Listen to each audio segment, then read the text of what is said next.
I think most folks who are planning to join this morning or this afternoon have joined. So I think we'll get started. I'm Hannah Brackey. I'm the director of product here at LabKey and the product manager for Sample Manager. I'm really excited to host our third annual Sample Manager User Conference, and we've got a really exciting sort of lineup for you today. Some logistics, we are going to record this and we will be sending it out to folks in about a week. So if you're not able to stay for the whole time, that's no problem. Or if you wanted to send any of this to coworkers, that's also no problem. Those videos will be sent out. If you have any questions in the meantime, please feel free to put questions in the Q&A. There'll also be some links and things going through chat, so feel free to use that as you'd like as well. And with that, I'll kind of quickly talk about the lineup here. I'll give a short product update about what we've been up to in the last year and what we're planning in the coming year. And we're going to have two really exciting presentations from our users today. One sort of right after me, and then Camilla is going to be presenting sort of later in the session today. We'll also get to hear from Lance about how to sort of maximize your professional edition, and from Steve, who's really going to help talk about some of those best practices for data integrity. So looking forward to the lineup, but again, feel free to just ask questions in the Q&A as they come in. So with that, I'll get started. And really, why does LabKey host these user conferences? The goal for us is sort of threefold. We really want to make sure that our users are feeling competent and are able to use the software, and as well as sort of learn from other users on how they might be able to take a specific use case and sort of apply it to their lab as well. So really, this is a chance for our users to connect with each other and get ideas from each other and really sort of learn other ways that people might be able to use a system that you haven't been using before. The second one is largely sort of self-serving on my side, really to talk about the roadmap, things that we've done in the last year, as well as sort of things that we're planning to come up. As many of you know, Sample Manager releases very regularly, and so we often have a lot of updates. And so making sure that you are sort of in the know about what those things are, so you can, again, sort of maximize your usage of the software as much as you'd like. And then lastly, and really sort of most importantly for the folks at LabKey, is this is a chance to provide feedback for us and really get to hear what your questions are and really continually try and help us improve as an organization, as well as improving our software for your specific use cases as well.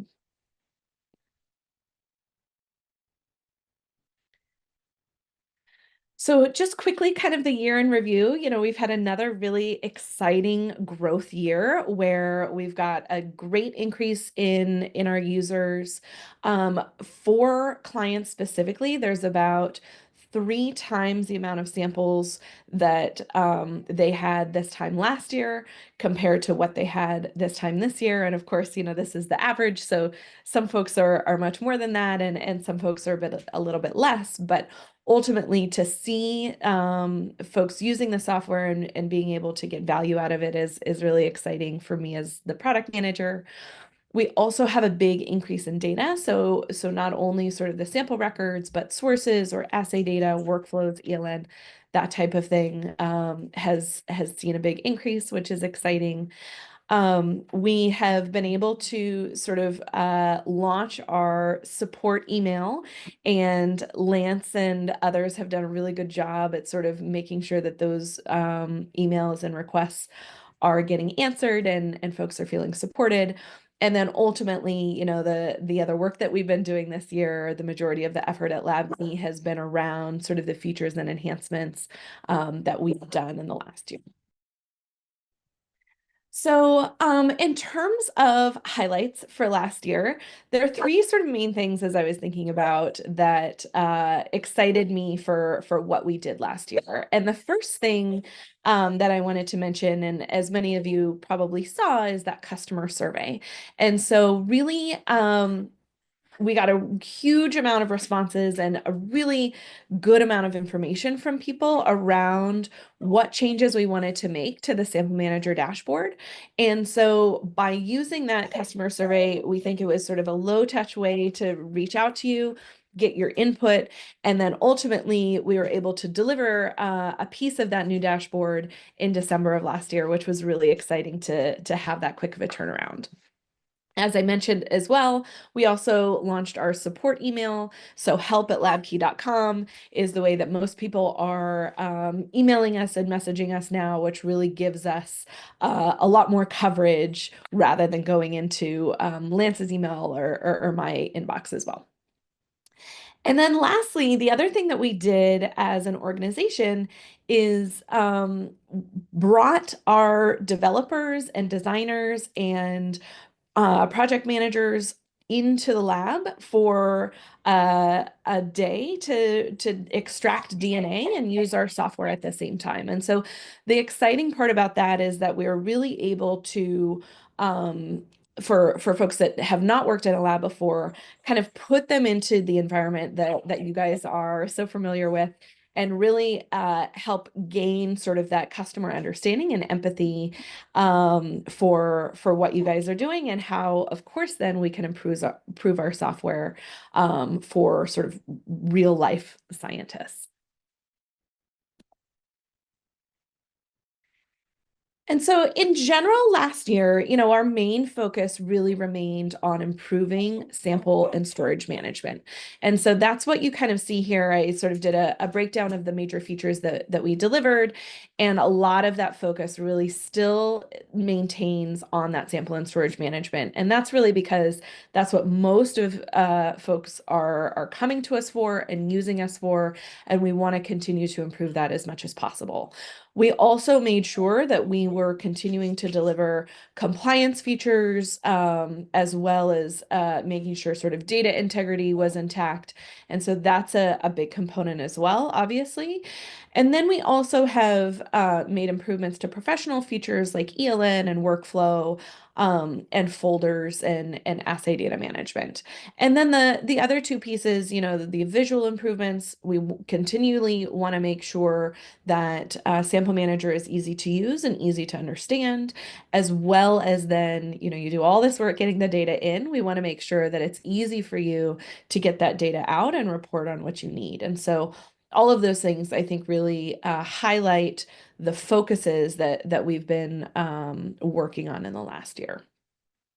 Some of my favorite features, I have to say, I had to trim down this list quite a bit. So five still feels like a lot, but it's a lot less than where I started with. The some of the exciting things that we delivered this year is the cross sample type registration. So being able to register multiple samples across different sample types at the same time via the UI has been a really exciting change that we delivered in January. Making sure that we have sort of that most recent storage or most recent box on the dashboard so that folks are able to see kind of what are those active boxes now, improve that collaboration within the lab. That is the feature that folks had the most positive responses to in that customer survey, which we delivered in December. The ability to enforce lineage relationships. So for a long time, of course, we've had the ability to provide those lineage relationships, but in many cases, people have really wanted that extra additional enforcement to say, we really want to make sure that every blood sample that gets registered is registered to a patient or to a study. And so now we've sort of shipped the ability to do that late last summer. The fourth thing here is calculated columns, which you'll hear about actually a lot today, where you are able to create a data type that's a calculated column and do simple calculations like addition, subtraction, but also really advanced kind of functionality because we use sort of our SQL language as a backer here.